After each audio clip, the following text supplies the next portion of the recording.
never seen my face, I'm the king of all the madness. And over here we're bougie and we have a really good time. So you might as well subscribe. It's free. You're gonna be entertained and you're gonna laugh your ass off. So today I will be doing a story time, which is everybody's favorites, which is also mine. Today I will be doing the story time about the time I dated a DL broke scammer. Like, he was a scammer, but he was really a brokey. And he was DL. So if y'all want to hear the story, keep on watching. A disclaimer, it's not to expose nobody, violate nobody, embarrass nobody. It was just an experience that happened to me, and I was like, I want to share it. So yeah. Alright, so boom. Here's where the story starts. So at this time, I'm a senior in high school. I'm about to like graduate. You know, I'm thinking I'm cute. At this time, I had this cute little job, screen printing. So I was like going to this like after school thing, which it was a job because you got paid and like you printed and you made shirts and all that stupid stuff. And basically, I was going to school in the city. I'm from New York, so I was going to school in Manhattan at the time. So normally, like, I would, like, people would try to talk to me, like, outside in the streets or in cars or, girl, wherever, the deli, the pizza shop. Like, if I could call, like, my older homegirls, they would tell you on the phone, like, no. Like, people used to try to bag me at the gym. Gag. So, this dude, like, approached me, right? Was I coming from school? Anyways, you know, this is when Barney's used to be open on 17th Street. If you're from New York City, you know that Barney's is no longer a store. And I remember I had went there to get some slides or whatever. So as I'm like leaving Barney's, I hear like, yo, what's up, da da da, or something like yo, what's up, or what's up with it, or whatever the phrase or lingo was. So I look back. So I'm like, me? He like, yes, what's up with it?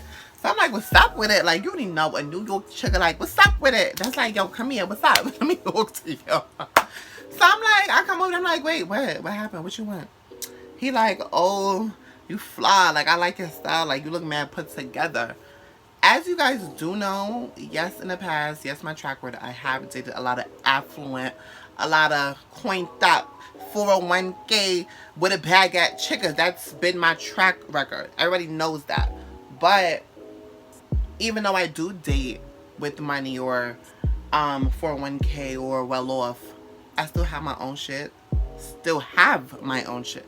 I've always gotten my own bag. I've always put myself together efficiently, and I don't know, I just carry myself a certain way. And I guess that's why people always say I'm bougie and all that stupid stuff. Here nor there. So to hear him say like, oh, I want to talk to you, but I could tell you already got your own shit. Duh. Are you dumb? Like, you can pay for it, but I can pay for it too. That's the gag. So he like, take my number. Let's call him. Let's give him a name, because y'all know I don't do the exposing. Let's call him Slim. So Slim was like, Slim's not his name. I'm just giving him Slim because I'm trying to protect his identity. Slim was like, you know, dark skin, tall, tatted up, kind of brolic, kind of like stocky built. And he drove a BMW, I want to say it was an X4. I think that was popping at the time. It was a white BMW X4 at the time.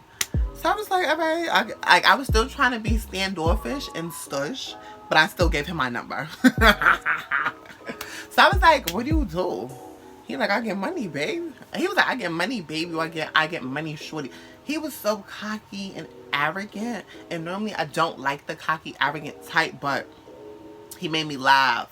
So I was like, nah. He made me laugh like 7 times. You gotta get this number. So I'm like, 347, So he like, I gotta see you. I'm like, yeah, but the next time you see, I'm not going to your crib. Like, we doing something. Like, we going out to eat. We going shopping. He like, yeah, that's what I mean. I'm like, okay. As long as you know, I'm not one of these little pickpocket, Pop-Tart, microwavable popcorn hoes, okay? So, I guess our, what would you call it, situationship, relationship began. So Slim would just hit me up. I think we would probably go out maybe 3 times a week, 4 times a week sometimes. Like, the chicken wanted to see me every day, but I had school and I had work. So he would just be like, Friday, boom. 8 o'clock, be sexy, boom. Wednesday, boom. 7 o'clock, Monday, boom. And it just sent me the location. We had reservations, and we go to all these places. So 2-3 months go by. We're dating. We're happy. We chilling. And I remember one time we had a discussion, and he was just like, he asked me something pertaining to like money. So he was like, "Oh, what do you think? Who should pay? Da da da. This and the third." And I'm like, "What do you mean? Like, you want to see me? You inviting me out? Not saying I cannot pay, but it's like I wasn't really. You was on my body. I wasn't running you down to get to know you. You was running me down to get to know me. Like, what do you mean?" So I'm like, well, my mama taught me that the man is supposed to always provide and take care of his family or whoever he's dating. Yes, y'all might be like, but you want me into... Yeah, but I'm a boss. I run 3 businesses. I always have my own bag since I was 16. Period. But it's like he started to change. I don't know if his money slowed down, but Mr. Big Time Scammer, every time he went somewhere, it gave very much like, "Oh, I don't got it. Oh, can you pay? Oh, can you pay this time? Oh, the card clipped." It was so many like weird stuff that just started to happen. Even like his car getting, you know, what would you call it? Repossessed? I guess when you're not paying the money, they take your car from you. And then he would show up in another car, and then I found out that all the cars that we was in was rentals. They wasn't even his. Not judging him, but he was just such a liar. Like, he went ghost on my birthday. Then he saw me the next day after. He went ghost on Christmas, saw me the next day after. He saw me at Thanksgiving. No, I think he didn't see me at Thanksgiving and saw me after. So after 6 months, and I'm like, wait a minute. You playing with me. You miss my birthday. You miss every important holiday, but you see me the day after. Like, I gotta be the side chick or you really DL. And then I remember one time I went to his house, and I remember having this discussion in the beginning, and I'm like, listen, no shade and no disrespect, but I don't really like the DLs. Like, if you're not comfortable with yourself, that's fine. Take your time to get to know yourself and grow and experiment or whatever, but you're not gonna be with me, baby. I'm not, because I've had friends in the past who told me like they've dated DLs, and like, say they go somewhere, the DL would tell them, "Oh, walk 2 blocks behind me or walk 10 minutes behind me." I'm not one of them girls.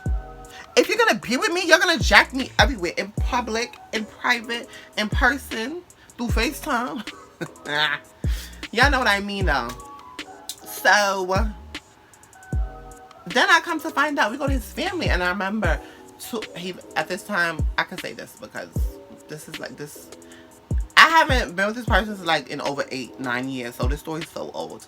But I remember us going over, I want to say, like, let's say the next year Christmas or the next Thanksgiving after the ones he missed. And 5 minutes before we're about to get out the car and I'm about to touch the lock, he locks the door. He's like, "When we go in, you my bro and we play ball together." And I'm like, "What? I'm your bro and we play ball together." He like, "Yeah, if I introduce you as my bro and we play ball together, you better stick with it."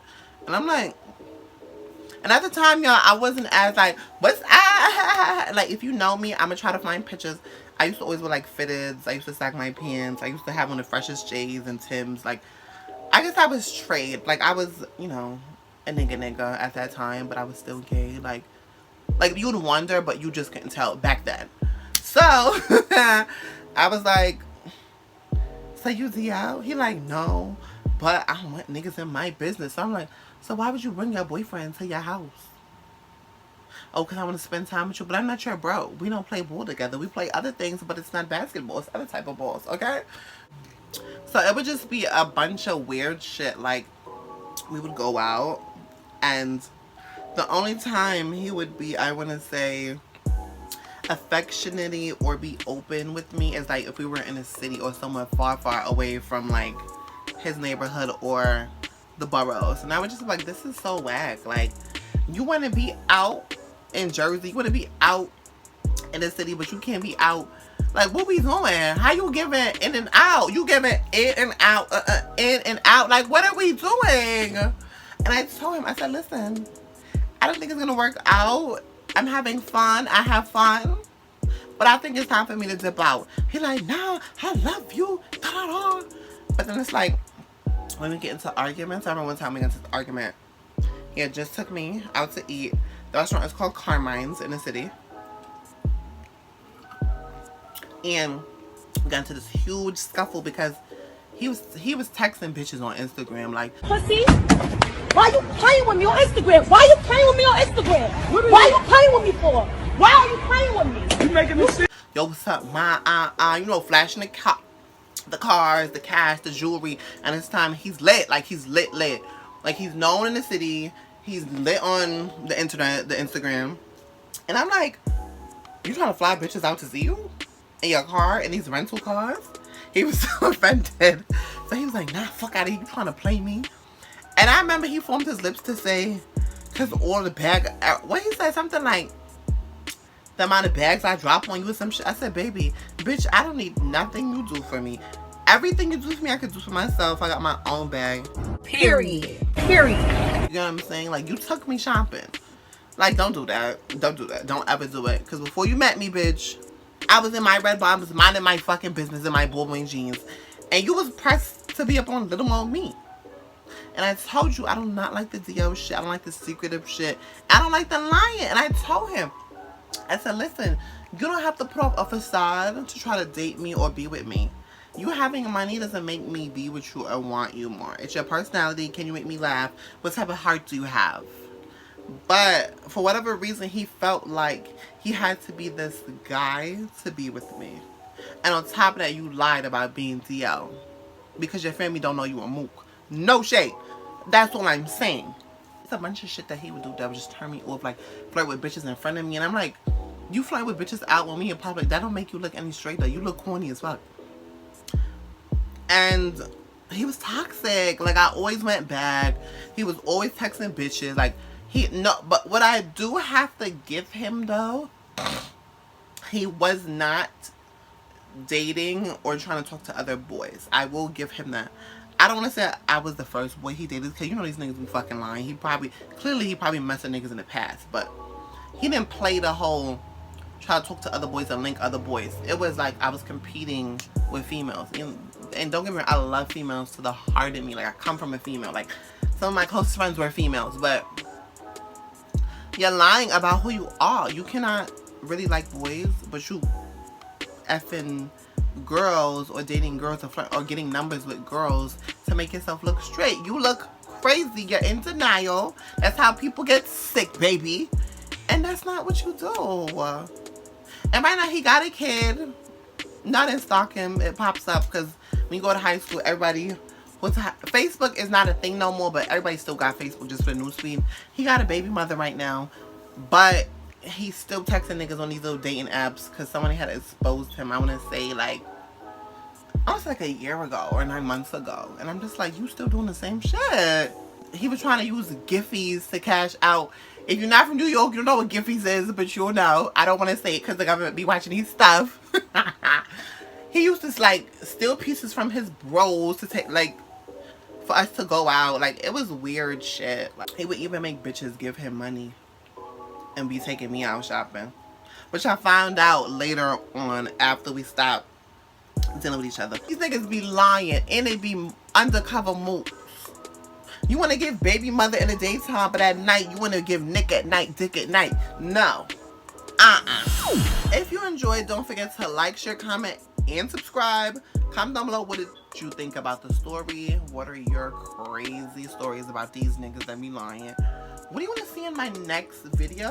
And that's it. Thank you for watching. Later, y'all. Bye.